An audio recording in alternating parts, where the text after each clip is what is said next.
आदाब दोस्तों, जय हिंद, जय गांधी देश। दोस्तों, आज जिस विषय पे बात करना चाहते हैं, जो सब्जेक्ट पे बात करना चाहते हैं, वो ये है कि आजकल रील बनाने का शौक जुनून की हद तक सवार हो चुका है।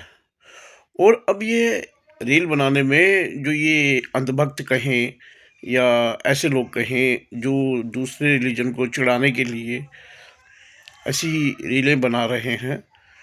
पहले तो अंधभक्त ही इसमें होते थे कि वो इस्लाम के विरुद्ध या ईसाइयत के विरुद्ध रील्स बनाते थे और उनको डालते थे। कहीं पैगंबर इस्लाम के ख़िलाफ़ नाजेबा इस्तेमाल शब्दों का इस्तेमाल करते थे। अभी पीछे एक ऐसा अंधभक्त था जो बांग्लादेश से चल के आया था, मुसलमान से हिंदू बना और उसके बाद वो गीता का ज्ञान देने लगा। एक जगह चर्च में जाके पादरी से मरियम के ईसा कैसे पैदा हुए ये पूछने लगा। माज़अल्लाह, ऐसे ऐसे अल्फाज ये रील्स बनाते हैं और फिर रील डालते हैं, बड़े अंधभक्त बनते हैं। ऐसे ही अंधभक्त मैं हमारे समाज में, हालांकि इस्लाम में ऐसे मुसलमानों में ऐसे अंधभक्त मैंने देखे नहीं, लेकिन अभी जुनून में रील बनाने के शौक भी करने लगे हैं। कल परसों एक जो रील देखी और एक ऐसा मुद्दा आया कि स्वर्ण मंदिर जो है अमृतसर के सिखों का पवित्र स्थान है और गुरुद्वारा स्वर्ण मंदिर है, उनके लिए बिल्कुल उसी तरह है जैसे कि मुसलमान के लिए मक्का मदीना है या ईसाई के लिए वेटिकन है या हिंदुओं के लिए काशी हरिद्वार है। इसी तरीके से सिखों के लिए स्वर्ण मंदिर है। अब स्वर्ण मंदिर में एक मुसलमान लड़का रील बनाने के चक्कर में वहाँ जाके जो सरोवर है, पवित्र सरोवर है स्वर्ण मंदिर का, उसमें वजू करने लगा। गजब, देखिए ना, गजब है ये, गजब है। और उसके बाद कुछ रील्स भी बनाई,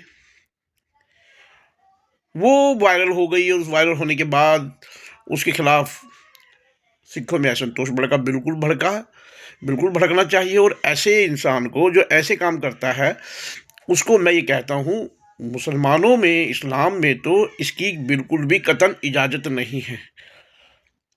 हालांकि वो नादान बच्चा था, ज़्यादा बड़ी उम्र नहीं थी, लेकिन फिर भी ये अगर ऐसा कोई मुसलमान ऐसा कृत्य करता है तो वो बर्दाश्त के काबिल नहीं है, कबूलियत के काबिल नहीं है और उसको उसकी सज़ा तो मिलनी ही चाहिए। हालांकि मैं उन लोगों को सलाम करूँगा। मैंने वीडियो देखा, सिखों के जो धर्मगुरु हैं वो साथ बैठे और उन्होंने समझाइश भी की और सारी बातें कही और उन्होंने जो गुस्सा प्रकट किया, लेकिन संयम तरीके से वो रहे, बहुत बड़ी बात है।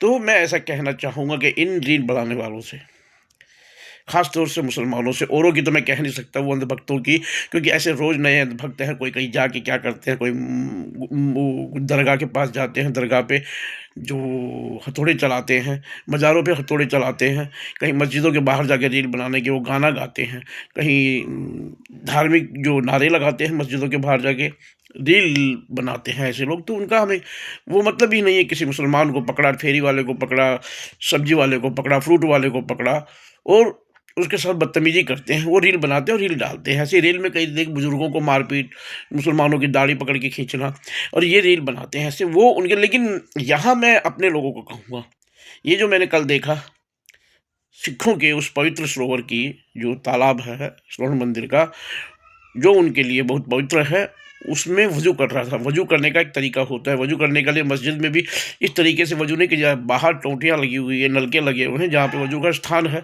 और वहाँ वो क्या दर्शाना चाहता था। तो हमें ऐसी चीज़ों से बचना चाहिए। एक मुसलमान के लिए सबसे बड़ी उसकी तहज़ीब होती है और सबसे बुरी, ये मैंने कल भी कहा था कि लकुम दीनुकुम वलिय दीन, उनको उनका दीन मुबारक हो, हम अपने दीन पे कायम रहें। यही है इस्लाम की सबसे बड़ी तालीम, मोहब्बत, अख़ुवत, इखलास और भाईचारा, दूसरे समाज का, दूसरे लोगों का जो इज्जत करना। हुज़ूर सल्लल्लाहु अलैहि वसल्लम के बारे में भी आपको पता होगा कि एक औरत जो उनके ऊपर कचरा फेंकती थी, कूड़ा फेंकती थी, एक दिन वो बीमार हो गई तो हुज़ूर सल्लल्लाहु अलैहि वसल्लम ने पहले दिन देखा, दूसरे दिन देखा तो कूड़ा नहीं फेंका, तो उसके घर जाके देखे और पूछा, आप बाहर नहीं आती, कूड़ा कूड़ा नहीं फेंकती? तो उन्होंने कहा मैं बीमार हूँ। तो वो तीमारदारी में लगे हुज़ूर सल्लल्लाहु अलैहि वसल्लम। नतीजा ये हुआ कि वो औरत खुद मुसलमान हो गई। तो आप अपने अंदर ऐसे गुण पैदा करिए, वो इखलास, इस्लाम की वो पहचान आप दर्शाएं जिससे कि दूसरे मुतासिर हों आपकी तरफ। न कि ऐसी हरकतें करें, और ऐसी हरकतें करने वालों को तो सज़ा मिलनी ही चाहिए, चाहे किसी भी धर्म के हो। तो जो भी हुआ उसके लिए मैं समाज की तरफ से माफ़ी माँगता हूँ, लेकिन ऐसे लोगों को सज़ा देना बहुत ज़रूरी है, सबक देना बहुत ज़रूरी है। माँ-बाप को भी चाहिए अपने बच्चों पे ये रील का जो ये खेल चल रहा है, इस पे ध्यान दें। और ये खाली मुसलमानों के लिए नहीं, सभी धर्मों में, सभी लोगों में अजीब-सा एक ट्रेंड चल चुका है, जुनून की हद तक। परिवार में, समाज में, दोस्तों में बस रील, रील, रील, रील लगे हुए हैं। सोशल मीडिया पे डालते हैं, पैसे कमाने के चक्कर में। गज़ब!